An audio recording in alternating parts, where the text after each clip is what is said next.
Go ahead. Sorry, I can't hear you. But Oh, yeah, the word plunder to spoil are used both in 26 and in 29. And the point of the text in 26 is you're going to get in to this exceptionally wealthy city of Tyre, right? It's in the midst of the sea. It's like the gem in the midst of the sea. He's gonna get in there and he's gonna tear it down and he's gonna stomp it into the ground. He's gonna get all the spoil, and then he's gonna go back and that's the definition of plundering, right? It's the definition of spoiling. And 29 specifically says he didn't do it, right? And now his plunder, now his spoil is going to be Egypt, which of course he also did not get. But I think but this is my point, right?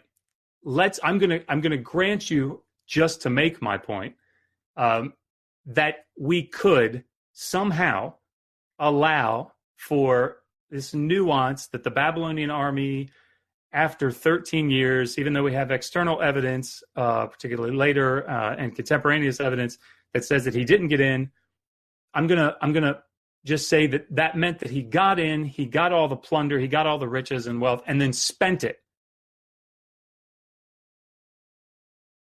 And that meant that he didn't make any gain from it because they blew it at the local Vegas. I mean, I'm not saying that they spent. I'm not even saying they spent it. I'm saying we don't know what he did with it. Okay, so he dropped it on the way home. I mean, like, so I'm sorry, I don't mean this rude, but as ridiculous as that sounds, I'm going to grant it, right, that it's a possibility. It's within the realm of possibility. Embracing that in lieu of the plain reading of the text and of the historical period, and not just the plain reading, but like the overwhelmingly convincing reading of the text. That's the point that I'm trying to make, is that if you're inside of this thing, if you're inside of this Christian perspective, this Christian worldview, and it has to be true, again, and it sounds like, Daniel, to you, it has to be true, because if it's not, there's going to be some fundamental shift, some paradigm shift that your faith won't allow. I don't know that, but it sounds like it. And I know a lot of people that have this, right? I was one of them. And what I'm saying is that going to an ancient text and putting these types of constraints on it and trying to tease out a possibility and holding on to that, as opposed to just dealing with what the text says in and of itself, and then shifting your paradigm, changing your model to allow for it. That's the problem that I'm trying to point out here. No, I completely understand the approach and appreciate your insight and your experience on both sides of the fence, Dr. Moen. I don't contest your knowledge about these texts at all. But something between 26 and 29, I mean, you talk about what the plain reading of the text is. And it sounds like, when you say that, it sounds as if that you know conclusively that Ezekiel was wrong. Or that, so in other words, Ezekiel wrote this, if we're going to grant his authorship. And this has been extant for centuries. Certainly, he had a knowledge of that particular part of the world that is lost to us. And what he conveys to us is not the exhaustive, comprehensive treatise of what happened back then. And so I think that the exegetical sword cuts both ways, sir. I think that you can be predisposed to think that Ezekiel had to be wrong. And that's an exegetical I'm not predisposed to think that. And see, I'm not saying you are. I'm not saying. Sorry, you're saying you generally. No. I got you. In a general sense, that one can be predisposed to see this text exegetically as incorrect and a failure of prophecy, and you could sort of be stuck in that mindset, like an evangelical might be stuck in the mindset of not being familiar with the culture or the context, absolutely, and just jamming something in there that's not there. So all I'm saying is that interpretive exegetical constructs, the danger, if you will, of being locked in, if you will, to the text, or the plain reading of the text. We always like to use that. I mean, I've been guilty of that. It's just the plain reading, right? I'm interpreting it right, and you're interpreting it wrong, or you're interpreting it wrong, and I'm interpreting it right. I think for me, there's a great deal of I don't know. I mean, if this passage was like Ezekiel made a prophecy and it was wrong, and if I grant to you what you've said, this does not shake or change my faith at all. In fact, because I have no problem with it if it was completely reversed in terms of its meaning, and if you were absolutely right about what you just said to me. There is absolutely no challenge to my faith whatsoever. It would cause me to go back to the text, dig it out, and see what people have read, what is the consensus on it, and go back and re-examine it. I've done that 100 times. But this little glitch. Daniel, if I could, who have you read that supports Ezekiel 26 not being a failed prophecy, just for in these terms, these general terms, besides like Gleason Archer? I'm sorry, I don't mean to put you on the spot. Do you remember any? No, I have commentaries. I read a lot of commentaries, so I have. Yep. They are behind me. It would take about 2 minutes for me to find it. But no, it's okay. There. If you could maybe email them to me, because I'd be interested to know. Gleason Archer is sort of a fallback for a lot of people, right? And I have obviously a lot of problems with his scholarship, but nonetheless, he's a name that comes up a lot. And if there's somebody that has an axe to grind, it's Gleason Archer. And I don't think that even. Let me shift for 2 seconds to something that's even more debated, right? That I just did a video on, the book of Daniel, the dating of the book of Daniel. People will go to the wall for a 6th century writing, a 6th century authorship of Daniel. I mean, it has to be, right? And I have, it's completely unnecessary. And I think just flies in the face of everything that we see from a linguistic standpoint, from a contextual standpoint. It's just so unbelievably problematic, in my opinion, to hold to anything earlier than like a 4th century, and I still think 4th is very early, writing of the book. But the lengths that people will go to, and I don't think they need to. Chung-Myung Seow, for example, has a commentary. Albeit it's not a very big one, but Seow is an evangelical scholar. His introduction to the book is we need to preach the gospel of Jesus Christ. It's like we need to have these in Sunday schools so that we can understand the book of Daniel in its context. And he is one of the stronger proponents of a late date of the book of Daniel. So sometimes I come up against these things and I kind of hit my head against the wall and say, evangelical scholars, like evangelical academics, don't hold these positions. So when we talk about like what scholarship says, what's the majority, what's the consensus view, it's not these positions that I argue against. I don't argue. I just almost refuse the majority of the time to argue anything that's not mainstream consensus view. Can I say something really quickly too, just before we move on? I don't know if it's being missed right here, but okay, Tyre, is this the same city that is in modern day Lebanon right now that we would consider?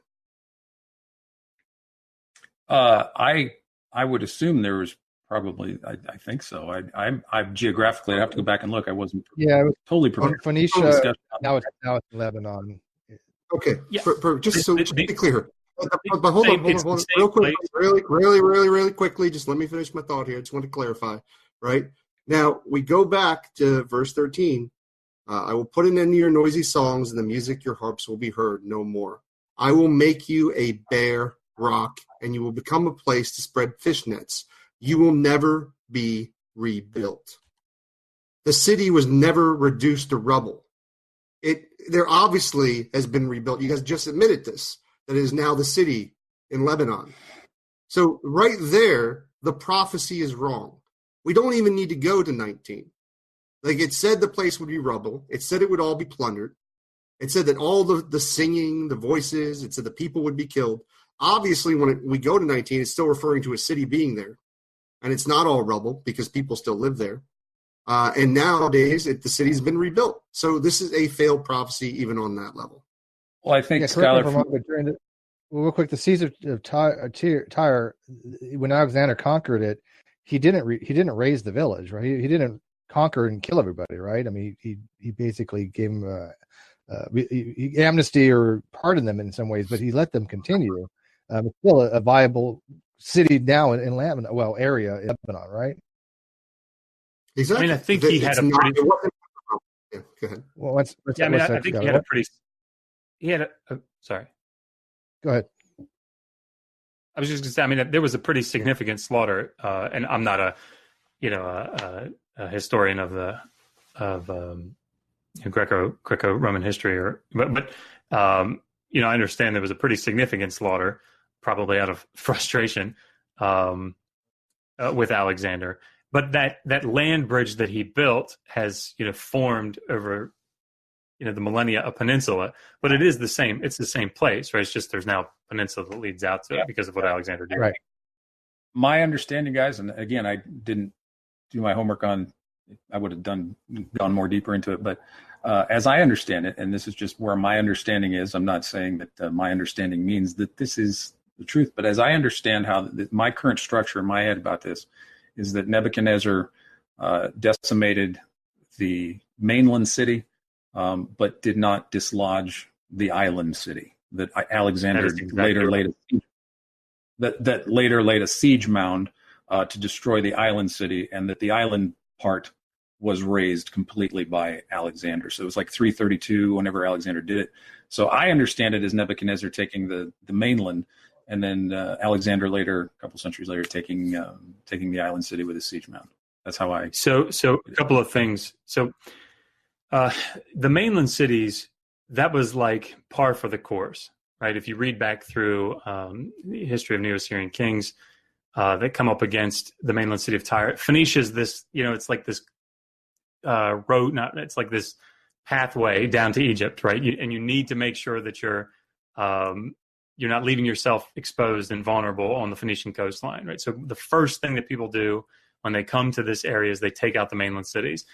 Whether they destroy them, whether they make a strong showing against them and get them to pay tribute and to submit, those sorts of things happen. But I mean, like, I think it was Ashurbanipal on his way back from a campaign takes Ushu, the mainland city, what they called Old Tyre, right? So I mean, it's not like the mainland city is tough. The other thing that we know historically, just from the inscriptions, if nothing else, is that the way to besiege the island city of Tyre, which were always kept distinct,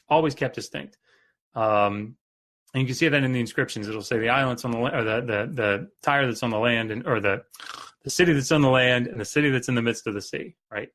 The way that you lay siege to Tyre, the island, is to simply create a blockade on the mainland. Right. You cut off Ushu. Ushu had walls. Right. We think probably some fairly significant fortifications. Not nearly as many as what we see even depicted at the island city. But there is, there is some fortifications. The reason is there were springs inside of Ushu, and the mainland city supported the island city of Tyre. Right. Later on, they learned how to dig down and create, I guess, cisterns or whatever. But they become a little more self-sustaining. But nonetheless, the first step when you went to take the island city of Tyre was to just cut off the mainland from it. Right. So that's the first thing that Nebuchadnezzar did. It's the first thing that every other king did.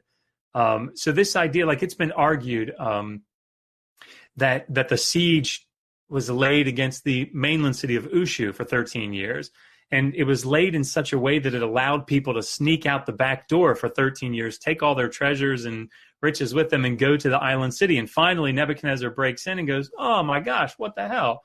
Nonsense, right? I'm sorry to say that, but it's nonsense. The first thing that he did was take the mainland city. You can even see it in the text. And then he lays siege to the island city by cutting off those supply lines. That's what they did.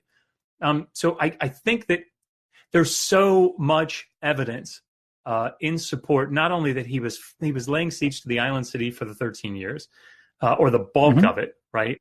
And that he did not take the island city, which is what Ezekiel prophesied that he would do, and that Ezekiel says he didn't do it in 29. Where does it make the distinction between the island and the mainland in 26? Where do you see that? Yeah, let's go to it.